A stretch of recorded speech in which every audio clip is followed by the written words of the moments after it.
Fashion பார்க்குற எல்லாருக்கும் ஒரு பெரிய ஹாய்! எல்லாரும் எப்படி இருக்கீங்க? இன்னைக்கான வீடியோ பார்த்தீங்கன்னா, தம்ப்நெயில்லே ஆல்ரெடி பார்த்துருப்பீங்க. ஸோ, இப்போ இன்னைக்கான வீடியோ என்ன அப்டின்னா, ஒரு எமர்ஜென்சிக்காக போயிட்டு வச்ச நகைய மீட்கவே முடியல அப்டின்னா, அதுக்கு என்ன மாரியான டிப்ஸ்லாம் பண்ணி ஃபாலோ பண்ணி இந்த நகைய மீட்கலாம் அப்டிங்கிற மாதிரி ஒரு சப்ஸ்கிரைபர் வந்து ஒரு ஃப்ரெண்ட் என்கிட்ட கேள்வி கேட்டிருந்தாங்க. ஸோ, அவங்களுக்கான வீடியோ தான் ஃபுல் அண்ட் ஃபுல் இது.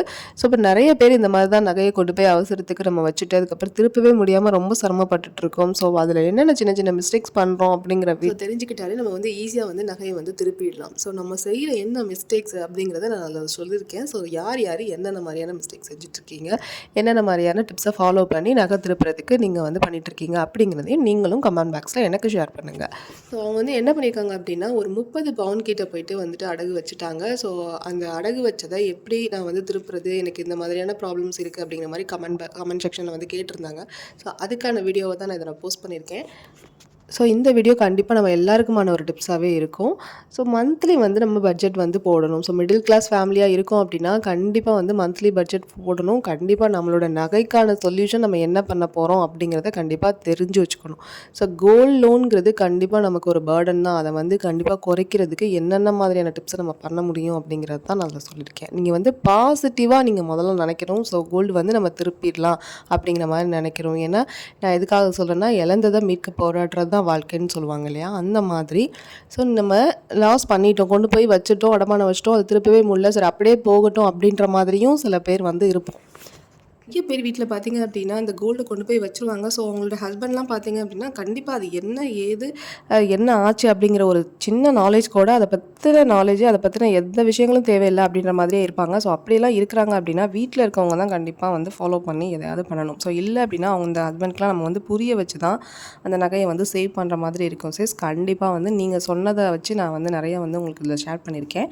நிறைய பேர் பார்த்தோம் அப்படின்னா என்ன நினைக்கிறாங்க அப்படின்னா, சரி வச்சது நகையை வச்சாச்சு, இதை திருப்பவே வேணாம், அதை திருப்புறதுக்கு பேசாமல் எல்லாத்தையும் விற்றுட்டு அப்படியே எல்லா கடனையும் செட்டில் பண்ணிட்டு கடன் இல்லாமல் நம்ம இருந்துப்போம் அப்படிங்கிற மாதிரியும் நினைக்கிறாங்க.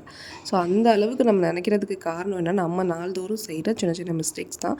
ஸோ, அந்த மிஸ்டேக் என்னங்கிறத இதில் ஃபுல்லாக சொல்லியிருக்கேன் பாருங்கள். இதில் ஃபர்ஸ்ட்டு டிப்ஸாக நீங்கள் பார்த்தீங்க அப்படின்னா, நம்ம கொண்டு போய் அடமானம் வச்ச நகை முதல்ல எங்கே வச்சுருக்கோம் அப்படிங்கிறது தான்.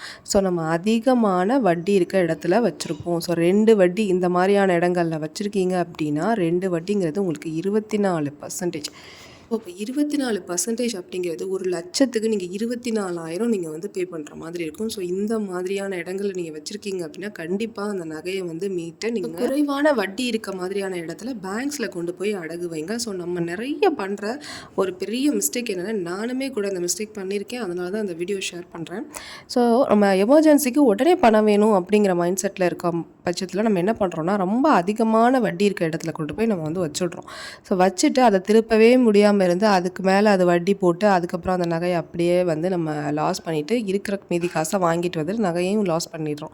ஸோ, இந்த மாதிரியான விஷயங்கள் தான் நம்ம செஞ்சுக்கிட்டு இருக்கோம். ஸோ, அதுக்கு என்ன பண்ணக்கூடாது அப்படின்னா, கண்டிப்பாக எவ்வளோ ஒரு எமர்ஜென்சி இருந்தாலும் முடிஞ்ச அளவுக்கு அதை ஒரு நாள் நம்ம பேன் பண்ணிவிட்டு நம்ம போயிட்டு கண்டிப்பாக வந்து கவர்மெண்ட் பேங்க்கோ எந்த பேங்க்கில் வந்து கம்மியான பர்சன்டேஜில் வந்து வட்டி வந்து இருக்கோ அங்கே தேடி நம்ம போய் வைக்கலாம். சில பேங்க்கில் 8 to 9% இருக்க பேங்க்ஸும் இருக்குது.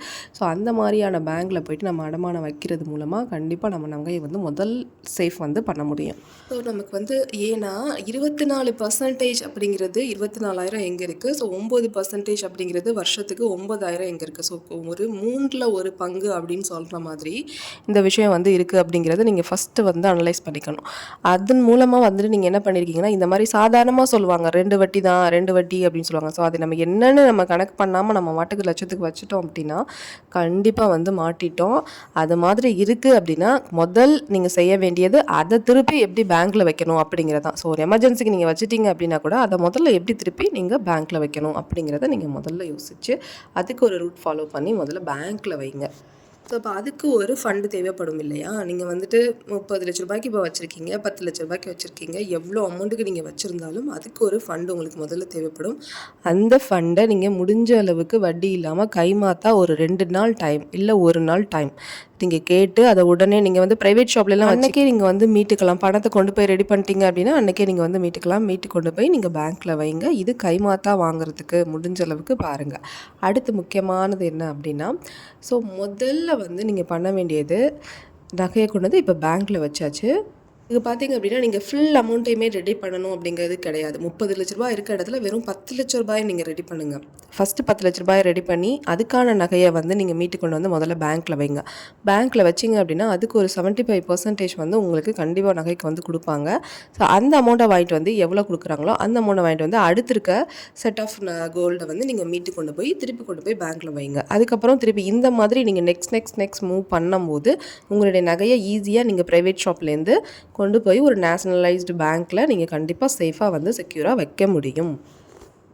ஸோ இது வந்து ஃபஸ்ட்டு ஒரு 3 மாதத்துக்கு நீங்கள் தொடர்ந்து செஞ்சிட்டிங்க அப்படின்னா 3 மாதத்துக்குள்ளே அடுத்து இருக்க நான் ஒரு 1 இயர் பட்ஜெட் மாதிரி உங்களுக்கு நான் சொல்லிட்டுருக்கேன். அடுத்த ஒரு 3 மாதத்துக்கு நீங்கள் பண்ண வேண்டியதெல்லாம் ஆன்லைன் ஷாப்பிங், ஹோட்டல், சாப்பாடு, அனாவசியமாக அந்த மாதிரி என்னென்ன விஷயங்கள் இருக்கோ அது எல்லாத்தையும் ஒமிட் பண்ணுங்கள். ஸோ அதெல்லாம் ஒமிட் பண்ணிவிட்டு அதில் வர மணி எல்லாத்தையுமே நீங்கள் வந்து சேவ் பண்ணுங்கள்.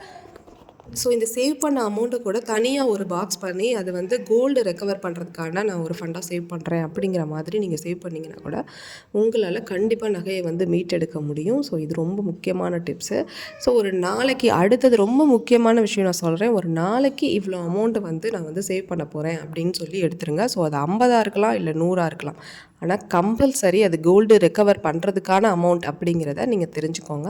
ஸோ இல்லை உங்களுக்குள்ள அக்கௌண்ட் இருக்குது அப்படின்னா ஒரு 2, 3 அக்கௌண்ட் வச்சுருக்கீங்கன்னா ஒரு அக்கௌண்ட்டை சேவிங்ஸ் அக்கௌண்ட்டை அப்படியே வச்சுட்டு அதில் வந்துட்டு நீங்கள் அந்த 50 டெய்லி 50 நீங்கள் ஷேர் பண்ணிக்கிட்டே வாங்க. ஸோ அதை சேவ் பண்ணிக்கிட்டே வந்தீங்கன்னா அது கோல்டு ரெக்கவர் பண்ணுறதுக்காக எடுக்க போகிறீங்க அப்படின்னா உங்களுக்கு அந்த டைம் கண்டிப்பாக ஒரு பெரிய ஹெல்ப்ஃபுல்லாக இருக்கும். ஸோ டெய்லி எப்படியாச்சும் ஒரு 50 இல்லை 100லேருந்து நீங்கள் எவ்வளோ உங்களால் முடியுமோ அவ்வளோ அமௌண்ட்டை நீங்கள் கோல்டு ரெக்கவர் பண்ணுறதுக்காக சேவ் பண்ணிக்கிட்டே வந்தீங்க அப்படின்னா இந்த சேவ் பண்ண அமௌண்ட் இருக்குது பார்த்தீங்களா, அது வந்து உங்களுக்கு வந்து மந்த்லி நீங்கள் வந்து அங்கே கட்டிடுங்க. ஸோ கட்டிட்டீங்க அப்படின்னா மந்த்லி போய் கட்ட முடியல அப்படின்னா கூட சில லோன் ரீபேமெண்ட் ஆப்ஷன்லாம் இருக்க பேங்க்கும் இருக்குது. அதை விசாரித்து நீங்கள் அதில் வச்சிங்க அப்படின்னா நீங்கள் வீட்டில் இருந்துக்கிட்டே அழகாக வந்துட்டு நீங்கள் வந்து உங்களோட பேமெண்ட்டை ஷேர் பண்ணி சேவ் பண்ணிவிட்டு நீங்கள் ஈஸியாக வந்து நகையை திருப்பும்போது அசலும் வட்டியும் குறைஞ்சிருக்கும் உங்களுக்கு. சின்ன சின்ன விஷயங்கள் எல்லாம் நீங்கள் ஒவ்வொன்றையும் பார்த்து பண்ணும்போது கண்டிப்பாக உங்களுடைய தங்கத்தை நீங்கள் மீட்டு எடுத்துகிட்டு வரதுக்கு நிறைய வாய்ப்பு, நிறைய சாத்தியக்கூறு இருக்குது. ஸோ நீங்கள் கேட்ட கேள்விக்கு உங்களுக்கு கண்டிப்பாக இதில் உள்ள ஏதாவது ஒரு டிப்ஸ் உங்களை கண்டிப்பாக வந்து மோட்டிவேட் பண்ணும். ஸோ இதுக்கு வேறு மாதிரி ஏதாவது ஐடியா பண்ணலாம் அப்படிங்கிற மாதிரி உங்களுக்கு எதுவும் சஜஷன்ஸ் தெரியுது அப்படின்னா எனக்கு அதை கமெண்ட் பாக்ஸில் சொல்லுங்கள். தெரியாத எல்லோரும் தெரிஞ்சுக்குவோம். ஸோ ஷேர் பண்ணுங்கள். வாட்ச் பண்ணதுக்கு ரொம்பவே தேங்க்யூ ஃபார் வாட்சிங். Take care. பாய்.